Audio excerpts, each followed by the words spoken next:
Yeah, I'm Suzi Sprigg from Wialki area. It's a family farm. Hi, my name's Suzi Sprigg. So we're about 400 kilometres inland from Perth. I've got 3 daughters and we've been on this farm for 4 years now. We farm about 16,000 hectares, of about 12.5 now is still arable. So we've got about 25% bush, about 850 hectares of agroforestry. I already went to agroforestry because we didn't want to crop it anymore. We're losing money anyway. I've got around about 200 hectares of sandalwood and a bit of broom bush, and we've also got some salt bush, which we are actually on top of the catchment areas, but we still have small salty areas, and that's one of the reasons why we put in small tree crops here and there.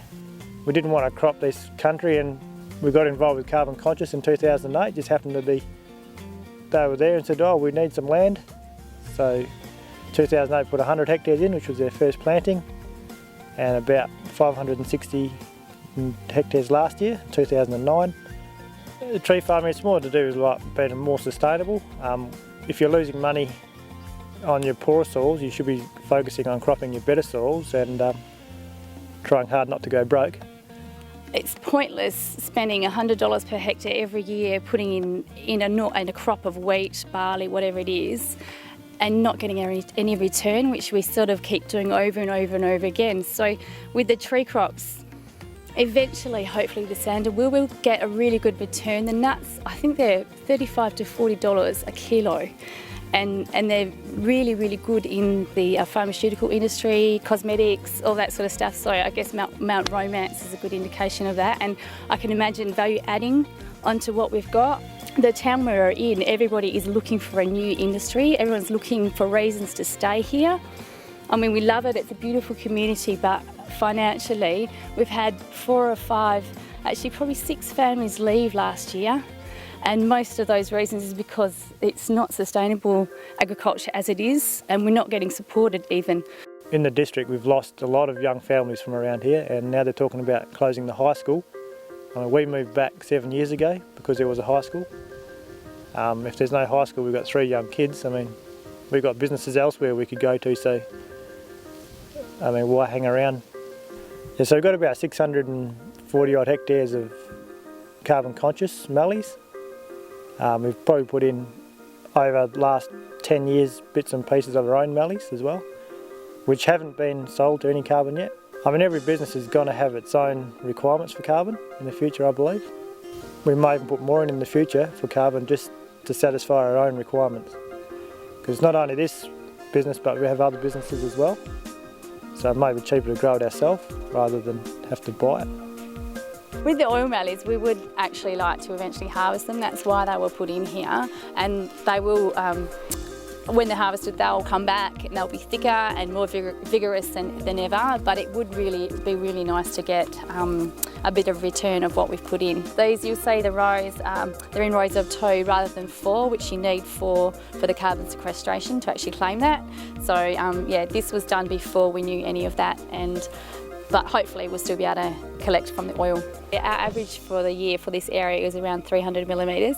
A lot of that falls in the summer months, which is why it's perfect for our tree crops, because it's not wasted with the normal crops like your wheat and your barley and all that, because it goes in at subsoil moisture, and you have that there, which is something we haven't had this year, but it is really utilised by your tree crops during the summer. I was lucky enough to be successful to funding application to the Enviro funds, and we received 62,500 trees as hosts for sandalwood, which was really, really exciting. We're actually still those trees are 2 years old now. We still haven't put the seeds in, mostly because the seasons have been far too dry, and we really want a successful planting. You know, we've got all the seeds waiting to go. We've made up a little bit of we've changed a plough into a seeder so we can get out there and do it mechanically instead of by hand, because it's actually such a large area. Yeah, right, this is something I pulled off the rubbish tip. We had this done for fire breaks 15 years ago. It's out there, never used. This has got another rubbish tip, the old box off the 18-inch Chamberlain plough.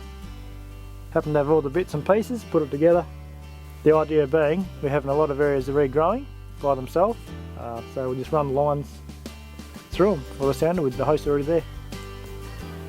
We do have another block where there's a problem with too many hosts coming up by themselves, so this will clean out the row so you can get access to the sandalwood.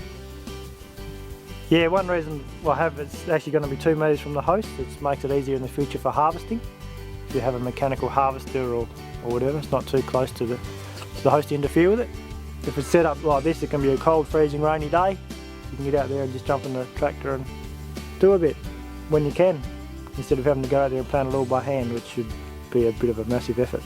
So yeah, as you can see, we're from a really small community with a fabulous school and everything, and it's really, really important to keep all that going. And obviously sustainable agriculture is the only way to do it, and the way we see is with the tree crops, and even whether or not they give us a financial benefit, which I think the sandalwood will definitely. The oil mallees, we'll still wait and see on that one. I think they're still not, they still haven't developed, I think, the distillery, so we're still waiting to see what will happen. But I mean, the benefits to the land are huge as well. I mean, we have lots of problems with soil erosion, lots of wind. So you know, even without actually getting money returned from the tree crop, we are getting the money returned in the soil, which is, you know, that's why we do it. It's all a financial reason. But yeah, the benefits to us are huge now. Even if we never see a cent for our sandalwood, it doesn't matter. I'm happy to have the trees in the ground. Each year, I guess we're looking at putting those unsustainable areas of the farm into trees. You know, there's parts that blow, and there's, you know, many parts of the farm that I would like to see go back to trees personally. But we still want to farm. We still want to farm wheat and all that sort of stuff. But it's just it's economically more sustainable that we don't put those areas in and they go to tree crops, and that's what we'll continue to do.